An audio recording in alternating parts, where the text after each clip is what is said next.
Welcome back, students. In this session, we'll be having a revision of the chapters that we have covered for Unit Test 4. We have already covered 2 chapters. We are left with one more that will be starting in the next class. In this session, we'll be dealing with the solar and lunar eclipse and the climate of India. So, solar and lunar eclipse, while going through your homeworks, I could see that most of you rather, only two of you whom I have named have used scale to draw the solar and lunar eclipse, and that also scale and pencil. You should be drawing the solar and lunar eclipse. The pictorial description of it, or the pictorial representation of it, should be made by scale and pencil. No use of pen, and it is better if you avoid using colors also. You are not being asked to use colors. If you will be asked, if you are required to use colors, then I will myself ask you to do. So it is better if you don't use colors. If you have already used, it's okay, but when you are redoing it, don't use colors. So you should use scale and pencil to do that. And sun should be bigger as compared to earth. Sun and earth's size should not be the same, and moon should be obviously small as compared to sun and the earth. Now eclipses happen because of the shadow of one celestial body falls on the other, which obstructs the sun rays from falling onto the particular planet or particular celestial body. Like in solar eclipse, the shadow of the moon falls on the sun, hence blocking the rays of the sun from entering the particular places on the earth. So from particular places, like in the umbra region, so places near the umbra region can observe the total solar eclipse, because the sun rays is being totally blocked by the moon. And the umbra region, that is the darker, the places where the darker shadow falls,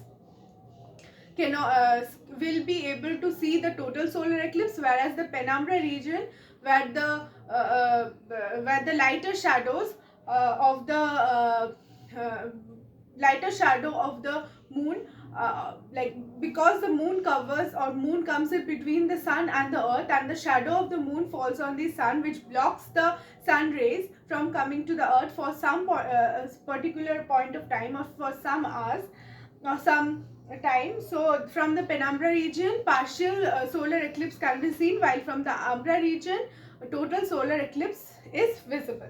So because the sun is so the moon is an opaque object, and the shadow of the moon falls on the sun, blocking the sun rays from entering the earth, which causes the solar eclipse.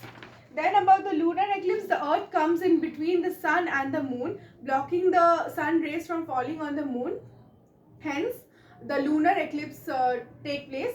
So from the regions which come under the umbra region, or the total which is very dark, so from that particular region, from the umbra region, the places near the umbra region will experience the total lunar eclipse, whereas the places near the penumbra region will experience the partial lunar eclipse.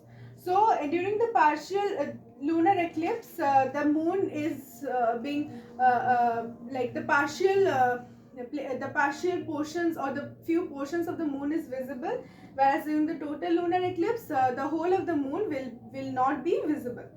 And then during the total lunar eclipse, the moon's color changes, as we can see in the book. So this is about the lunar and solar eclipse. The solar and lunar eclipse happen when the three celestial bodies, that is earth, moon and sun, comes in a straight line, and the shadow of one falls on the other, which blocks the way of the light of the sun rays reaching the other body. Hence we experience the various eclipses. The shadow of one celestial body falls on the other, hence blocking the sun rays from reaching the earth, from where we experience the total solar eclipse, total lunar eclipse, and partial solar eclipse, partial lunar eclipse. So this is about total and partial lunar eclipse and solar eclipse. Then climate of India. So the seasons, the various seasons which we experience are summers, monsoons, then winters, then spring and autumn. So so during the summer is during April, May, June. mostly. So the entire country experiences summer at this point of time, and in hilly areas it is not so cold. It is pleasant. They have a pleasant summer. Then monsoon during July, August, and June, middle of June or early June also at times. So June, July, August, we experience the monsoon, and few portions of the country, like the southeastern portions, experiences the winter monsoons, where the places near in the southeastern part of the country experiences monsoon during the November, September, October, November, or October, November, December, this phase. So then monsoons, this is about the monsoons. You can see the direction of the winds in summer monsoon in page number 102 and page number 103. The winds in the winter monsoons blow from the northeast. So when the winds during the summer monsoon blows from the left side, that is the southwest region, to the north, or the northeast region, or the eastern region. And then during the winter monsoons, the monsoon winds come back or retreats from the northern region or the eastern regions to the southern regions. So this is about the winter monsoons and the summer monsoons. Then autumn, then winters. We experience the winters in November, December, January. So now it is the winters for us. And in the coastal regions, it is less cold as compared to the those places which does not surround, which is not surrounded by any water body. Like in the coastal regions, it is much hotter as compared to the ones which is in the interior of inside of the India, which is not surrounded by any river or sea. Then autumn and spring. So the autumn comes before winter, when the trees shed their leaves, and then the spring comes before the summer. So before the summer, after the winters, so the spring comes before the summer, and it is pleasant, not so hot, not so cold. And autumns also comes before winter, which is between the end of monsoon and the mid October. So before summer it is the spring, while as after before winters, that is after the monsoons, it is the autumn, when the trees shed their leaves. And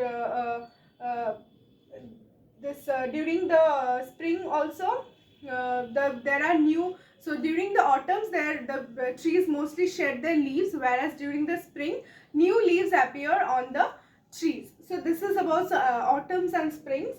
And climatic regions, the various climatic regions of India, like since India has vast types of terrain, like it has plateaus somewhere, mountains somewhere, plains somewhere, then coastal regions. So the climate of various places differs.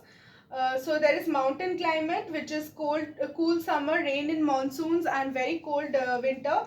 Then humid subtropical climate, which is characterized by hot summer, monsoon, which is heavier in the east than in the west. Then cool winter, the northern and hilly areas are colder. Then desert climate, hot summer and very little or no rain, and cold winter. Then semi-arid climate, hot summer, very little and rain as compared to the desert region, and a cool or cold winter depending on the place. Then tropical wet and dry climate, hot summer, rainy monsoon, and dry winter, less cold in the north, and southeastern coastal area has a winter monsoon. Then the climate, since the climate is different as different places, so the people are also habituated and have adapted themselves as in relation, like in regard to the various climatic changes and the various climatic types in various places of India. So this will be the recapitulation of these two chapters. Go through the chapters and just give it a read. Give a reading. All the chapters should be read properly, each and every line. And we will be starting a new chapter in the next class. So that will be all. Thank you.